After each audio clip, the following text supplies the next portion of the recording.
പ്രിയപ്പെട്ട സഹോദരങ്ങളെ, മുല്ലങ്ങ റഹീം കൊടുങ്ങല്ലൂരാണ്. വീട്ടിൽ ഭക്ഷണം പാകം ചെയ്യാതെ പുറത്തുപോയി സ്നാക്സും ഐസ്ക്രീമും എല്ലാം വാങ്ങിച്ചു കൊടുത്ത് മക്കളെ വഷളാക്കുന്ന എൻ്റെ പ്രിയ സഹോദരങ്ങളായ മാതാപിതാക്കൾക്കായി ഈ വീഡിയോ ഞാൻ സമർപ്പിക്കുന്നു. പ്രിയ സഹോദരങ്ങളെ, ഒരു കൊച്ചിൻ്റെ അവസ്ഥ നിങ്ങൾ കണ്ടില്ലേ? കാരണം എല്ലാ ദിവസവും അവൻ മെഷീൻ ഐസ്ക്രീം വേണം. മെഷീൻ ഐസ്ക്രീം കഴിച്ച് അവൻ്റെ അവസ്ഥ ഈ സ്ഥിതിവിശേഷത്തിലായി മാറിക്കഴിഞ്ഞിരിക്കുകയാണ്.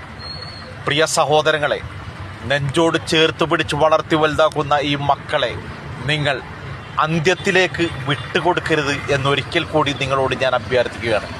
ഈ വീഡിയോ നിങ്ങൾ പൂർണ്ണമായി കാണുക. പരമാവധി ഈ വീഡിയോ ഷെയർ ചെയ്യുക, ഫോളോ ചെയ്യുക, ലൈക്ക് ചെയ്യുക, എല്ലാം നിങ്ങൾക്ക് പറ്റാവുന്ന രീതിയിൽ ഷെയർ ചെയ്യുക. നന്ദി, നമസ്കാരം.